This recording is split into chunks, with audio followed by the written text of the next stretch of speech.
की शिवसैनिक एकदा सहसा विनाकारण पेटत नाही, पण एकदा का पेटला तर कुणाच्या बापाच्याने तो विजत नाही. शिवसैनिकाची ही भावना सर्वसामान्य नागरिकांची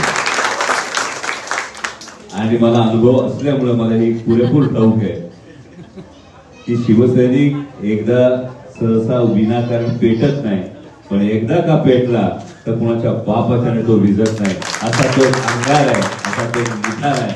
आणि म्हणून कचरे पाटील आपण ज्या भावना व्यक्त केल्या, या भावना व्यक्त करत असताना खरं तर आताची ही निवडणूक ही फक्त दोन उमेदवारांवरती निवडणूक.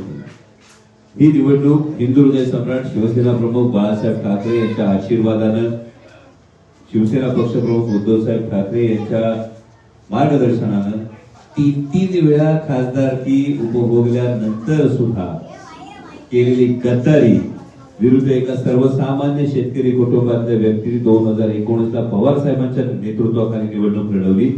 आता इतकी प्रलोभनं, इतका दबाव, इतक्या सगळ्या गोष्टी असताना आपण ठामपणे सांगतोय मी त्याच ठिकाणी राहून निवडणूक लढवतोय. कारण गद्दारी विरुद्ध एक निष्ठता ही लढाई आहे.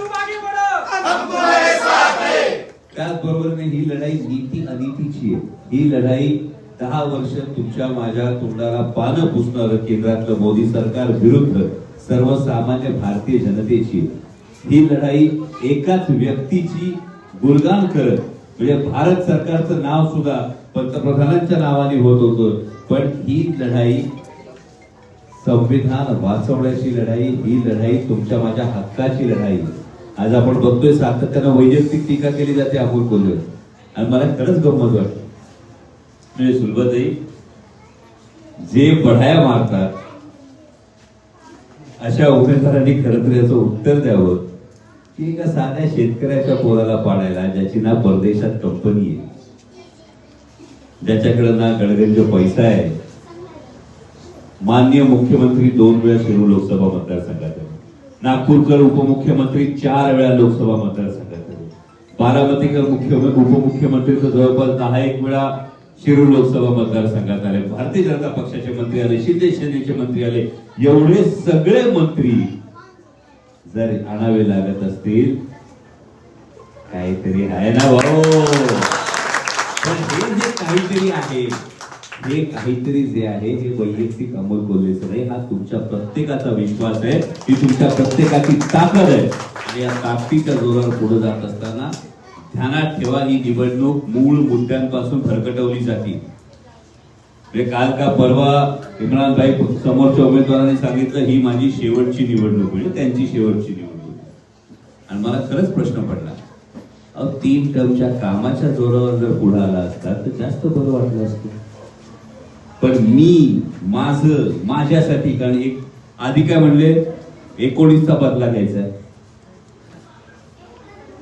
स्वतःला निवडणूक शेवटची स्वतःची. मग मी माझ्यासाठी याच्या पलीकडे जाऊन कुणाची पहिली निवडणूक असो भावांनो किंवा कुणाची शेवटची निवडणूक असो, त्याने आपल्या पेट्रोलचा दर कमी होणार आहे का? त्याने आपल्या पोरांना नोकऱ्या मिळणार आहेत का? त्याने आपली महागाई कमी होणार आहे का? आज विचार करा, तुरडा कुठून कुठे गेली, तेल कुठून कुठे गेलं आहे का? सगळं आटोक्यात आहे. परवडतं ना मस्त. काही मग हे जे परवडत नाही ना, हे संसदेत मांडण्यासाठीची निवडणूक आहे. कुणाची पहिली निवडणूक की कुणाची शेवटची निवडणूक याने आपल्या तुमच्या माझ्या आयुष्यात फरक पडणार नाही. त्यामुळे मी माझ्यासाठी याच्या पलीकडे जाऊन सर्वसामान्य जनतेसाठी आणि माझ्या देशासाठी ही निवडणूक आहे. आणि म्हणून माझी आपल्या सगळ्यांना विनंती,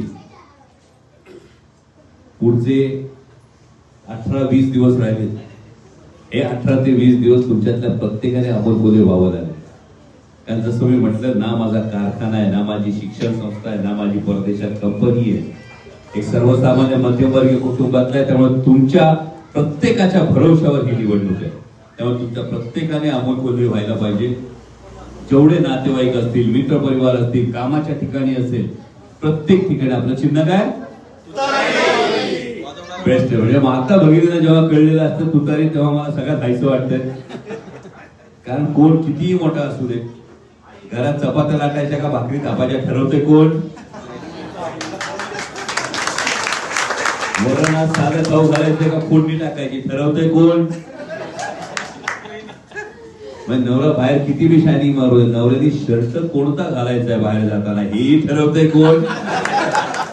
आणि मग हे जर सगळं तुम्ही करताय तर मत कुणाला द्यायचंय हे सगळ्यांनी तुम्ही जर ठरवलं आणि तुमच्या माध्यमातून ही तुतारी जर घरोघरी पोहोचली तर मी काय असं म्हणतो, मला सगळे म्हणतात एवढे मोठमोठे नेते येतात तू डगमगत का नाही?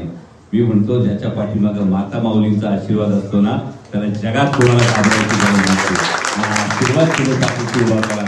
तुतारी वाजवणारा माणूस हे चिन्ह तुमच्या माध्यमातून घरोघरी पोहोचू द्या एवढीच तुम्हाला कळकळीची विनंती आहे. 13 मे आपल्याकडची निवडणूक आहे. तुतारी वाजवणारा माणूस शेजारी पिंपरी चिंचवडला कामाला असाल तर तिकडं आपल्याला मशाल पेटवायची आहे. बरोबर?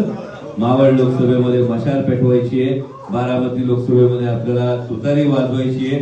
त्यामुळे या पद्धतीनं तुमच्या माध्यमातून प्रत्येकापर्यंत हे चिन्ह पोहोचू द्या. 13 मेला तुतारी वाजवणारा माणूस या चिन्हासमोरचं बटन दाबून तुमच्या मतांचा आशीर्वाद पाठीशी उभा करा एवढीच विनंती करतो आणि थांबतो. धन्यवाद. जय श्री